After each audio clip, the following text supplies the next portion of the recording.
नमस्कार मित्रांनो, स्वागत आहे तुमचं जॉब गुरु या आपल्या यूट्यूब चॅनलवर. मित्रांनो, 2024-25साठी या ठिकाणी उपसंचालक आरोग्य सेवा अंतर्गत नवीन जाहिरात प्रसिद्ध झालेली आहे. ही जाहिरात कोल्हापूरसाठी आलेली आहे. तुमचा जिल्हा कमेंटमध्ये सांगा. त्या जिल्ह्याची अशी जाहिरात आल्यास तुमच्यापर्यंत नक्की शेअर केली जाईल. तर पहा मित्रांनो, आरोग्य विभागमधील या ठिकाणी राष्ट्रीय आरोग्य अभियानांतर्गत ही जाहिरात देण्यात आलेली आहे. आपल्याला माहीत असेल NHM मित्रांनो 11 महिन्याच्या कॉन्ट्रॅक्ट बेसिसवरती ही पदं भरतं. तर याच्यामध्ये तुमचे 11 महिने कंप्लीट झाले की तुमच्या या ठिकाणी परफॉर्मन्स पाहून मित्रांनो पुढे तुम्हाला त्याची नियुक्ती अजून देखील दिली जाते. तर सध्या मित्रांनो कोल्हापूर मंडळ आरोग्य सेवा अंतर्गत ही जाहिरात देण्यात आलेली आहे कोल्हापूर मंडळसाठी. तर पहा, राष्ट्रीय आरोग्य अभियानमध्ये राबवण्यात येणारे जे कार्यक्रम आहेत त्याच्यामध्ये उपसंचालक आरोग्य सेवा कोल्हापूर मंडळ या कार्यालयाकडे मित्रांनो रिक्त असलेल्या पदामध्ये कंत्राटी तत्वावरती सध्या पद भरलं जात आहे. पदाचं नाव आहे मित्रांनो सांख्यिकी अन्वेषक. फक्त एकच जागेसाठी मित्रांनो ही जाहिरात आलेली आहे. अजून मित्रांनो भरपूर सारे आता जाहिराती येण्यास सुरुवात झालेली आहे. NHM अंतर्गत इतर जसे जाहिराती इतर जिल्ह्यांच्या प्रसिद्ध होतील तशी तुम्हाला वेळोवेळी माहिती आपल्या चॅनलवरती पाहायला भेटेल. त्यासाठी चॅनलला सबस्क्राईब करून ठेवा. टेलिग्राम चॅनल जॉईन करा. तिथं या जाहिरातीची लिंक दिलेली आहे आणि इतर येणाऱ्या भविष्यामधील सर्व जाहिराती पाहता येतील. किंवा मित्रांनो खाली जी लिंक दिलेली आहे त्याच्यावरती देखील तुम्हाला ही जाहिरात पाहता येईल. किंवा ऑफिशियल वेबसाईट जी आहे आरोग्य विभागाची किंवा कोल्हापूर जिल्हा परिषदची तिथंही मित्रांनो ही जाहिरात तुम्हाला पाहायला भेटेल. तर पहा मित्रांनो, ही जाहिरात जी आहे या ठिकाणी प्रसिद्ध झालेली आहे. याच्यामध्ये जे एक पद भरलं जातं आहे त्याची संपूर्ण माहिती आपण या ठिकाणी डिटेलमध्ये पाहूयात. त्याची सिलेक्शन प्रोसेस काय असणार आहे, कशा पद्धतीने अर्ज करायचा आहे.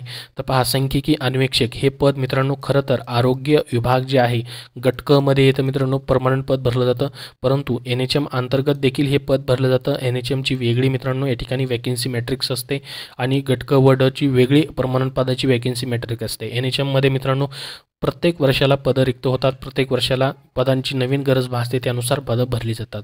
तर सांख्यिकी अन्वेषक म्हणजेच स्टॅटिकल इन्व्हेस्टिगेटर या पदासाठी मित्रांनो तुमचं ग्रॅज्युएशन स्टॅटिक्समध्ये झालेलं पाहिजे. स्टॅटिकमध्ये नसेल तर मॅथमॅटिक्समध्ये झालेलं आहे तरी देखील तुम्ही अप्लाय करू शकतात.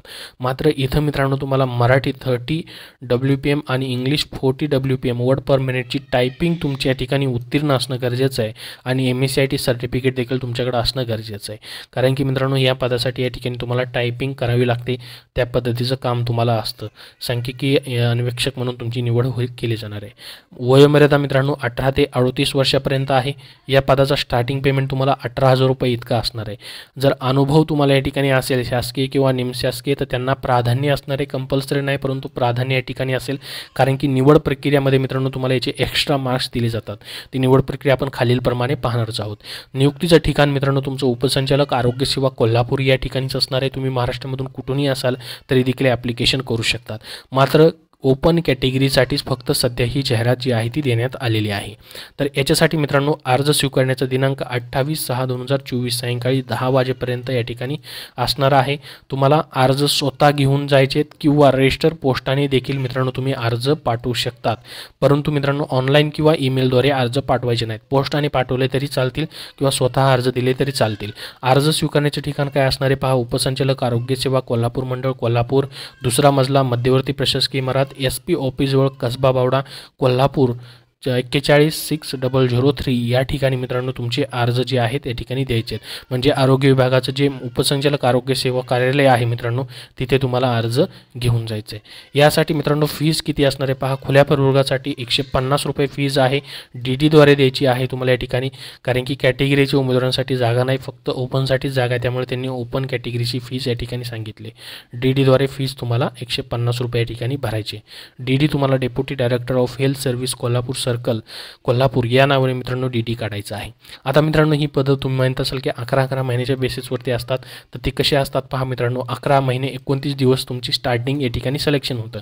त्यानंतर मित्रांनो या पदामधील जी पदं आहेत ही म्हणजे मंजूर झाल्यास परत तुम्हाला 11 महिन्याचं परफॉर्मन्स रिपोर्टनुसार परत तुम्हाला या ठिकाणी पोस्टिंग अजून दिलं जातं. तर हे जी मित्रांनो प्रोग्राम आहे NHMचा वर्षानुवर्षे चालत आलेला आहे. त्याच्यामुळे तुमच्या 11 महिन्यांचं या ठिकाणी कॉन्ट्रॅक्ट पुन्हा वाढत राहतं मित्रांनो. त्यानुसार ही पदं जी आहेत ती भरली जातात. त्यामुळे तुम्ही एकदा जॉईन झालात की तुम्हाला पुढं मित्रांनो या ठिकाणी कंटिन्यू या ठिकाणी चांगला अनुभव भेटणार आहे. तुम्ही परत मित्रांनो तुमचा परफॉर्मन्स पाहून तुम्हाला पुन्हा एकदा अजून या ठिकाणी जॉईनिंग दिली जाते. तर बघा आता निवड प्रक्रिया कशा पद्धतीची आहे तुमची.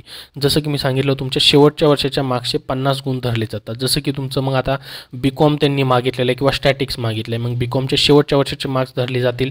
त्याचे ज्यांना जास्तीत जास्त मार्क्स आहेत त्यानुसार त्यांचं प्रोग्रेशन काढलं जाईल आणि त्याचे मार्क्स झाले जातात. किंवा तुमचं आता BCom मागितलं आहे, परंतु BComपेक्षा जास्त उच्च शैक्षणिक अर्हता तुमची झालेली आहे, जसं की MCom झालं आहे, मग तुमची उच्च शैक्षणिक अर्हता असेल तर त्याचे अजून तुम्हाला एक्स्ट्रा 20 गुण दिले जातात. त्यानंतर तुमचा त्या पदाशी संबंधित तुम्हाला काय अनुभव आहे किंवा मित्रांनो तुमच्या या ठिकाणी शासकीय किंवा निमशासकीय संस्थेमधला अनुभव आहे तर प्रत्येक वर्षासाठी 6 गुण तुम्हाला धरले जातात मित्रांनो, अजून त्याचे एक्स्ट्रा, आणि असे मिळून 30 गुण तुम्हाला दिले जातात. तर टोटल 100 गुणांपैकी ज्यांना जास्त मार्क्स पडतील अशा पद्धतीने 100 गुणांची मेरिट लिस्ट तयार केली जाते आणि त्यानुसार मित्रांनो या ठिकाणी तुम्हाला प्रत्येक त्या लिस्टनुसार या ठिकाणी जॉईनिंगसाठी किंवा डॉक्युमेंट व्हेरिफिकेशनसाठी बोलवलं जातं. तर पहा खाली तुम्हाला या ठिकाणी हा अशा पद्धतीचा अर्ज नमुना त्यांनी दिलेला आहे. हा अर्ज नमुना जो आहे मित्रांनो याची लिंक डिस्क्रिप्शन बॉक्समध्ये तुम्हाला देतोय किंवा आपल्या टेलिग्राम चॅनलवरती तुम्हाला पाहायला भेटेल. हा फॉर्म तुम्ही समकक्ष स्वतः जाऊन किंवा मित्रांनो पोस्टाने देखील पाठवू शकतात. याबद्दल अजून तुमचे काही प्रश्न असतील तर कमेंट बॉक्समध्ये विचारा.